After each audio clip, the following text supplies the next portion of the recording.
How much importance does this New Jersey election really hold nationwide?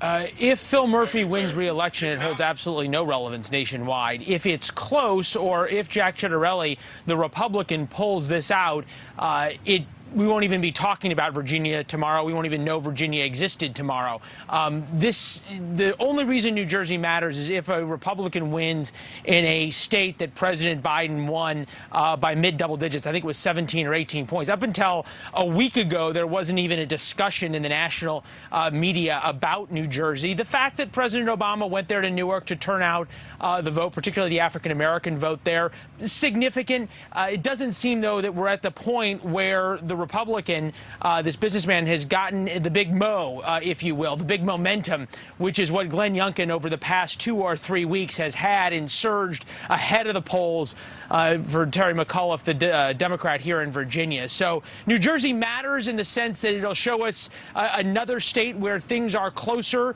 Democrat versus Republican, than they were in 2020. But other than that, not much unless the Republican wins. All right. So, talking New Jersey, talking Virginia, let's really focus in on Virginia and some of the key issues that are making big news in that election. We're talking about education issues like critical race theory, and then we have transgender rights issues, also a big topic. Kind of tell us a little bit about that.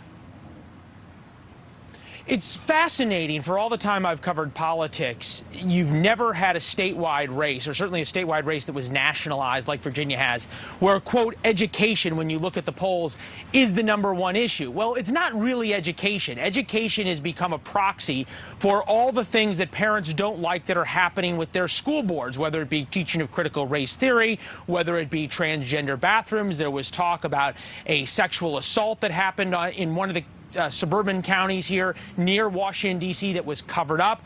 All of these issues come into this umbrella of education, and that's what you're seeing. Terry McAuliffe, longtime Democratic operative, has been very close to the teachers' union. Starting mid-August or so, Glenn Youngkin's campaign felt there was a sort of simmering fire, if you will, as it related to critical race theory, as it related to parents' control of education. And he was able to talk about that for 6 weeks. Then Terry McAuliffe said in a debate, I don't think parents should have a say in their children's education. That was the match on this gasoline, and that's when you saw really the inflection point in this race, why we're talking about Virginia, why we're now here to watch the results come in. All right, Leland Vittert reporting live for us tonight from D.C. Thank you. We appreciate it. Thank you so much for watching. Make sure to click on the red subscribe button below so you can get more of NewsNation's fact-driven, unbiased coverage.